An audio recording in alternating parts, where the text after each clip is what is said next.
organizations with assets worth over $130 trillion of capital to be deployed.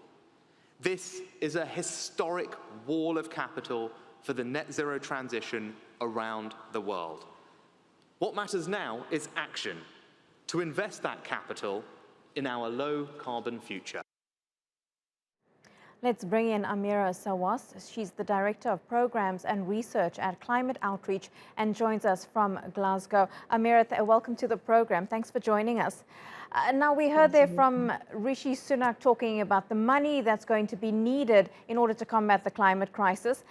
But the effects of the climate crisis are already being felt today. We're already seeing people feeling they need to actually leave their countries to get to safer places. Scientists expecting the greatest wave of global migration the world has ever seen to happen during the years leading to 2070.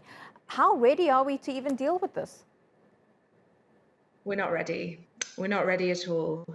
We do have some very good examples of local adaptation and resilience building in some of the most affected countries, but they need support because the countries on the front lines of the climate crisis are not the ones that have driven this crisis. They need support to be able to respond. Amira, what are the prospects of some of those countries? You spoke about more developed nations needing to obviously cut back on emissions because the ones feeling the effects are countries in the global south. And are we looking at a situation where countries even have to change their policies so that they could admit, for example, asylum seekers, but people who are actually seeking to leave their homelands to get away from the climate crisis, from the storms and the fires and the hurricanes that they're experiencing? Well, I think there's something really important to point out here, which is that the large majority of migration related to climate is actually internal, so it's within borders. So the latest figures from the World Bank suggest that between now and 2050, the internal migration will grow to about 260 million people. But that's really what's happening. It's happening within borders and not across borders. So there's no need to really focus and worry about this kind of mass movement of people internationally, because that's not what the evidence says. What there is, however, is a need to focus on supporting countries that are experiencing the biggest impacts of climate, that are faced with debt crises and cannot respond to climate-related extreme weather events, whether they're rapid onset or slow onset. The people in those countries need support to be able to stay in place. Amira, I'd like to focus a little bit on the work that your organization does. Just talk us through the importance of engaging with the public in order to tackle climate change. It's not just up to world leaders.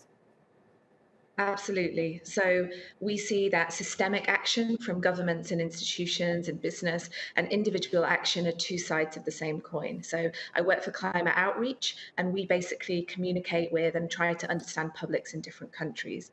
We also know that about 62%, in the UK, for example, about 62% of our net zero plan requires some form of individual action.